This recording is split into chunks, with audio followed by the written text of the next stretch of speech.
शारदा देवी उर्फ आपल्या सगळ्यांच्या काकी यांच्या 84व्या जयंतीच्या निमित्तानं आणि सांगोला तालुक्याची अखंडपणानं ज्यांनी सेवा केली, ज्या सांगोला तालुक्यानं ज्यांना 1972 साली जनतेनं या दुष्काळी सांगोला तालुक्याला सुजलाम सुफलाम करण्यासाठी आमदार केलं, त्याचबरोबर आमच्या थोरल्या काकी शकुंतलाताई या तिन्ही मातापित्याचं स्मारक आपल्या जनतेच्या चरणी अर्पण करावं आणि यांची प्रेरणा संबंध आमच्या कुटुंबासह पाहुणे नातेवाईक पाहुणे मंडळी या तालुक्यातील या जिल्ह्यातील महाराष्ट्रातील आमच्या कुटुंबावर प्रेम करणारी सगळी मंडळी काकीने आपल्या हयातभर गोर गरीब दीन दलित मागासवर्गीय पै पाहुणे असतील या सगळ्यांना कधी जात पात धर्म न बघता स्वतःच्या ताटातील अर्धी भाकरी या सगळ्यांसाठी आणि राहिलेली अर्धी भाकरी आपल्या कुटुंबासाठी अशी ज्या माऊलीनं सेवा केली, 42 वर्ष अखंड या ठिकाणी आळंदी पंढरपूर वारी केली, पांडुरंगाची सेवा केली, भागवत भक्ताची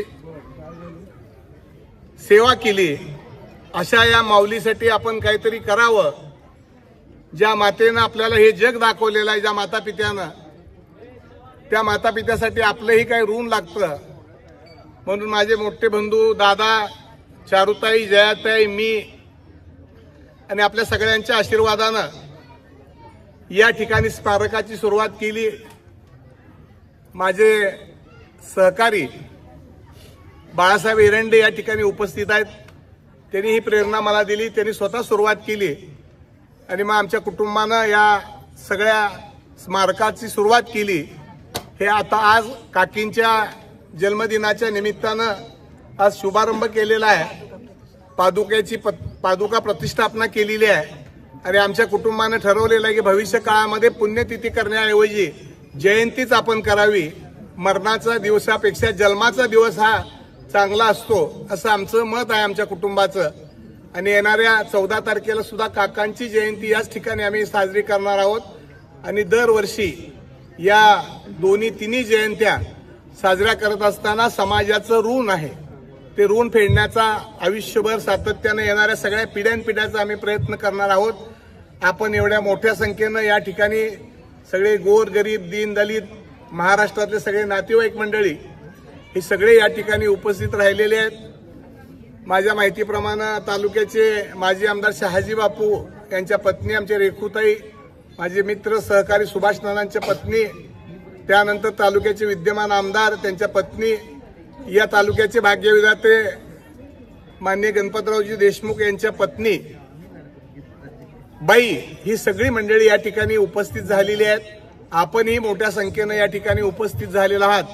अशीच पांडुरंगाची, ज्ञानेश्वर माऊलीची आणि आई वडिलाची सेवा करण्यातच आमच्या चारी भावंडाचं, त्यांच्या नंतरच्या पिढीचं आणि आज पंतूंच्या हस्ते सगळं काकींच्या 11 आणि 2 13 पंतूंच्या हस्ते या ठिकाणी याचा शुभारंभ केलेला आहे. जेवढं काय करता येईल तेवढं भविष्यात समाजासाठी करण्याचा आम्ही भावंड प्रयत्न करू, एवढंच या निमित्तानं सांगतो. नावं सगळेच पाहुणे मंडळींची नावं घेण्यासारखी आहेत, आलेल्या सगळ्या मंडळींची नावं घेण्यासारखी आहेत. अनेक मंडळी या ठिकाणी चुकून माझ्याकडून काही नावं राहिली असतील तर क्षमा मागतो. आपण सगळेजण आलात, असंच प्रेम आमच्या कुटुंबावर भविष्य काळातही राहावं आणि अखंड हा हरिनाम सप्ताह ज्ञानेश्वराची पांडुरंगाची सेवा करण्याची ताकद आपल्या आशीर्वादानं परमेश्वरानं आमच्यामध्ये द्यावी, एवढीच या ठिकाणी मनोभावे प्रार्थना करतो. या ठिकाणी काही भजनी मंडळी आलेली आहेत, आमचे बंडगर महाराज आहेत, ज्यांनी सगळं कष्ट घेतलेलं आहे या स्मारकासाठी. ती नावं आज भरपूर घेण्यासारखी आहेत आणि याचा लोकार्पण सोहळा सुद्धा मोठा या राज्याचे आजी माजी मुख्यमंत्री नेते मंडळींच्या हस्ते घेणार आहे.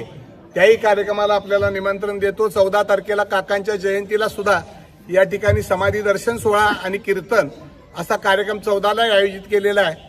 तर असंच आमच्या कुटुंबावर आपलं भविष्य काळामध्ये प्रेम राहावं आणि अखंड पांडुरंगाची सेवा करण्याची ताकद आपल्या माध्यमातून आम्हाला मिळावी, एवढीच या ठिकाणी अपेक्षा करतो. कुणालाही स्वतः निमंत्रण दिलं नाही. मोठ्या संख्येने सगळी पाहुणे मंडळी आलेली आहेत. सगळ्यांसाठी महाप्रसादाची व्यवस्थाही या ठिकाणी केलेली आहे. आणि समोर जी माऊली माझी ज्या ठिकाणी राहिल्या त्यांचं स्मारक सुद्धा त्या रूममध्ये, जे आयुष्यभर त्यांनी ग्रंथ जपले, जी सेवा केलेली आहे ती सुद्धा रूम या ठिकाणी आहे. या कुटुंबाची डॉक्युमेंटरी आम्ही आता करायचा प्रयत्न करतोय.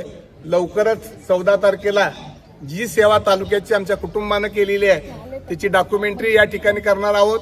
हे जे स्मारक आहे या स्मारकासाठी 5 एकर जमीन आमच्या कुटुंबानं या ट्रस्टला दान दिलेली आहे आणि भविष्य काळामधले जे आमचे संकल्प आहेत त्यासाठी गोरगरिबांच्या लग्नासाठी एक छोटंसं मंगल कार्यालय, त्याचबरोबर महिला बचत गटांच्या 1000 महिलांना एकत्रित बसून रोजगार देता येईल अशा पद्धतीचा एक हॉल, साधारणपणानं व्यायामासाठी एक 200 मुलं त्या ठिकाणी राहतील अशी अद्ययावत अशी एक तालीम व्यायामशाळा आणि गोरगरिबांच्या मुलांच्या अभ्यासासाठी एक 3 स्टार अशी अभ्यासिका असा मोठा प्रोजेक्ट या ठिकाणी आम्ही भविष्य काळामध्ये राबवायचं ठरवलेलं आहे. मला असं वाटतं पांडुरंगाच्या आशीर्वादानं हे सगळं पूर्ण होईल आणि आमची सेवा पिढ्यानपिढ्या या तालुक्यातल्या आलेल्या सगळ्या मंडळींच्या आशीर्वादानं पूर्ण होईल अशी अपेक्षा पांडुरंगाच्या चरणी करतो. फार वेळ घेणार नाही.